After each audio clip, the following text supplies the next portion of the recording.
Shalom, salam damai dari Tuhan Yesus Kristus untuk jemaat GKI Kana dimanapun berada. Saya berterima kasih kepada Gembala Sidang di tempat ini, juga seluruh jemaat yang memberikan kesempatan kepada saya untuk men-sharingkan firman Tuhan di masa pandemi ini. Nama saya Ferdi. Kita akan merenungkan tema khotbah pada pagi hari ini dengan berdoa terlebih dahulu. Bapa dalam surga, terima kasih untuk kasih setia dan penyertaan-Mu kepada kami. Kami boleh merenungkan firman-Mu di tengah pandemi ini. Kami boleh dikuatkan oleh firman Tuhan di dalam setiap langkah kehidupan kami. Kami akan mendengarkan firman-Mu lebih lagi Tuhan pada pagi hari ini. Terima kasih Tuhan, urapi hamba-Mu yang akan menguraikan kebenaran firman-Mu untuk menguatkan jemaat GKI Kana dimanapun berada. Terima kasih Tuhan. Hanya di dalam nama Tuhan Yesus Kristus kami sudah berdoa dan mengucap syukur. Haleluya, amin. Renungan firman Tuhan pada pagi hari ini saya beri tema pohon rohani yang keropos. Terambil dari Mazmur pasal 27 ayat 10. Sekalipun ayah dan ibu meninggalkan aku, Allah akan memelihara aku. Sebuah pohon akan disebut bertumbuh sehat ketika ada daun yang rimbun, ada batang yang kokoh, bertumbuh kuat, dan juga ditopang oleh akar yang kuat. Dan ketika sudah tiba saatnya, maka pohon yang sehat itu akan menghasilkan buah atau bunga yang baik. Beberapa waktu yang lalu sempat viral namanya pohon gelombang cinta dengan harga yang mencapai jutaan rupiah per daunnya. Tapi kalau kita mau beli sekarang, harganya cuma beberapa puluh ribu saja per pohonnya. Beberapa saat yang lalu, ketika saya mengantarkan perjamuan kudus kepada jemaat, saya memegang sebuah pohon yang kelihatannya sehat, tapi ternyata batangnya keropos ketika saya memegangnya. Ada daun, ada buah, tapi keropos batangnya. Ketika saya melihat hal ini dan merenungkannya, saya ingin membagikan beberapa hal untuk kita semua, yaitu tentang pohon yang keropos ini. Tidak mungkin sebuah pohon yang sehat tiba-tiba menjadi keropos tanpa ada sebabnya. Ada beberapa hal yang bisa menyebabkan sebuah pohon menjadi keropos kemudian mati. Yang pertama adalah penyebabnya dari akar yang bermasalah. Dalam kehidupan kerohanian kita, ada kalanya kehidupan rohani kita adalah seperti sebuah pohon.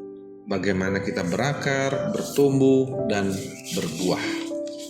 Mari kita mulai dulu dari akar. Di media mana akar ini tumbuh? Ketika tumbuh pertama, tentunya ditaruh di media yang lunak, seperti sekam atau humus. Setelah semakin besar, akan ditaruh di tanah yang keras, supaya akarnya semakin menghujam ke dalam dan tidak mudah rubuh ketika ditiup angin. Demikian juga dengan kehidupan rohani kita. Waktu kita masih kecil, tentunya hanya diberi pengertian firman Tuhan yang ringan-ringan saja.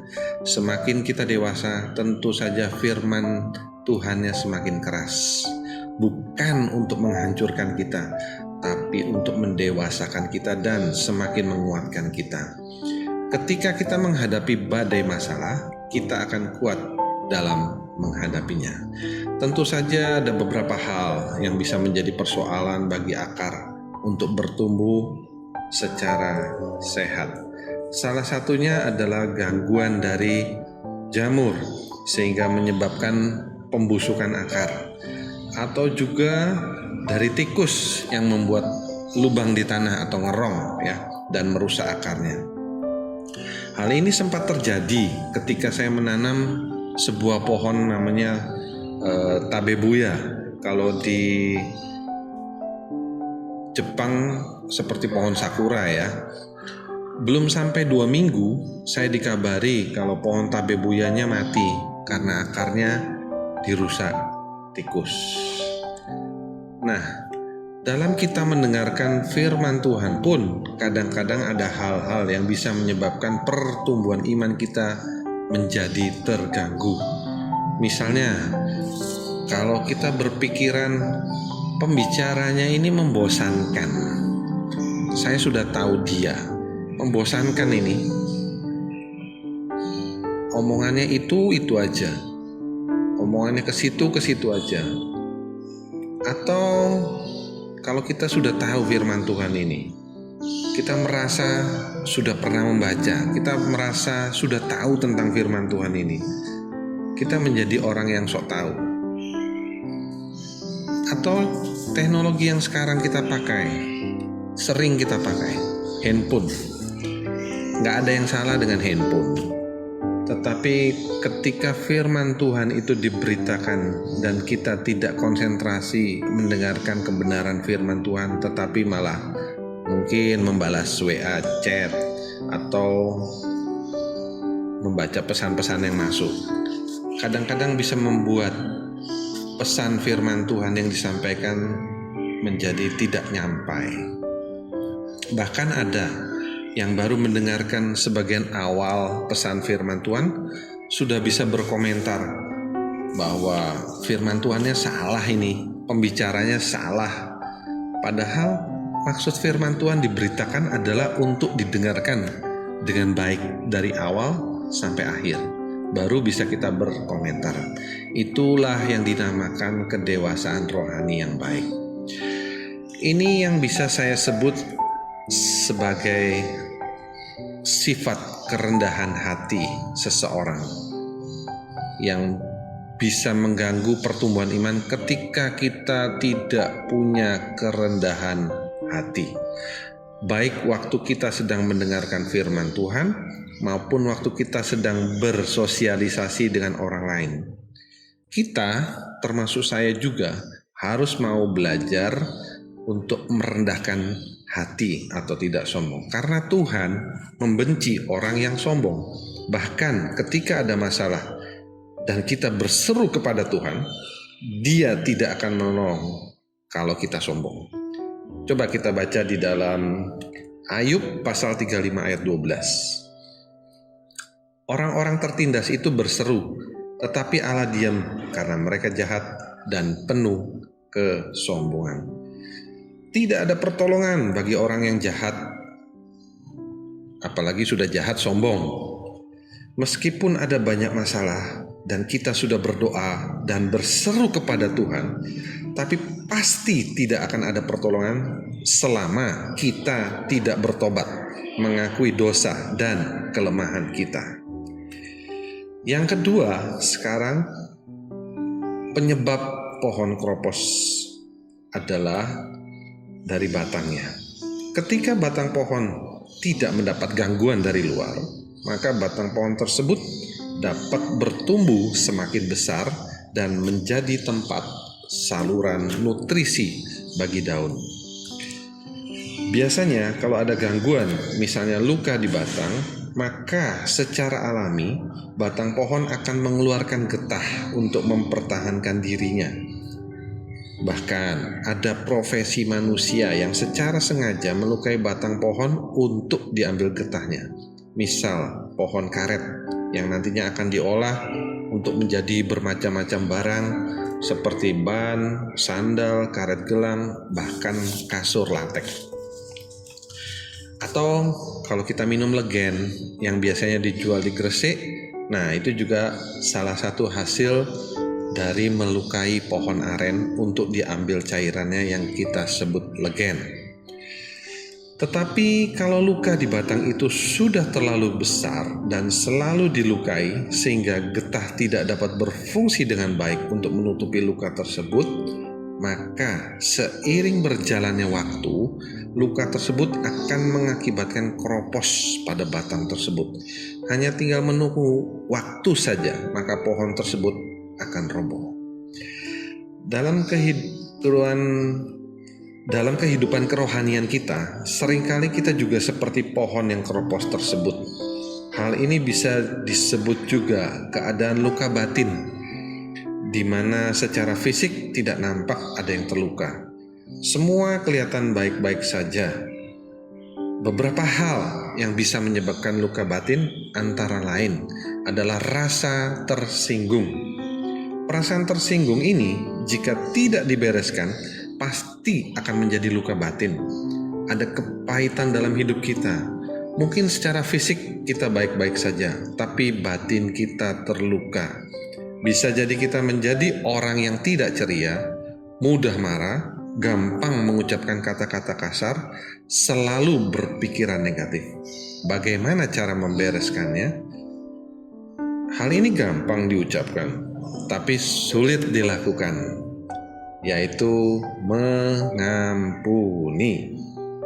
Kita baca di dalam Matius pasal 6 ayat 14, "Kalau kalian mengampuni orang yang bersalah kepadamu, Bapamu di surga pun akan mengampuni kesalahanmu."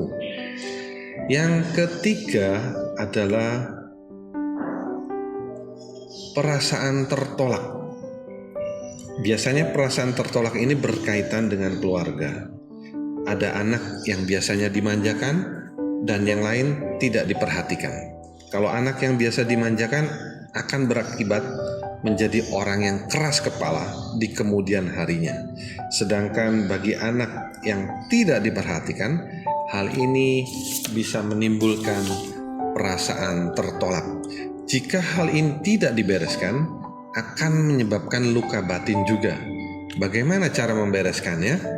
Ini hal yang sulit juga, tapi harus dilakukan, yaitu percaya pada pemeliharaan Tuhan Yesus. Kenapa sulit? Karena Tuhan Yesus tidak kelihatan. Sedangkan kepada orang yang kelihatan aja kita kadang-kadang sulit untuk percaya, apalagi kepada sesuatu yang tidak kelihatan. Tapi kita mau belajar percaya kepada satu pribadi yang bernama Tuhan Yesus Kristus. Kita baca di dalam Mazmur pasal 27 ayat 10. "Sekalipun ayah dan ibu meninggalkan aku, Allah akan memelihara aku." Ini ayat yang singkat tapi dalam. Sekalipun ayah dan ibu meninggalkan aku, Allah akan memelihara aku. Pemeliharaan Allah tidak terbatas kepada orang tua, karena orang tua, ayah dan ibu adalah keluarga inti.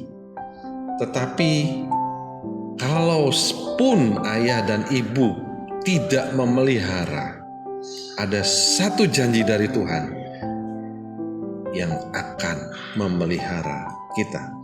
Kerohanian kita akan bertumbuh dengan baik jika kita mau, yang pertama, merendahkan hati, yaitu bertobat dan mengakui segala kelemahan kita.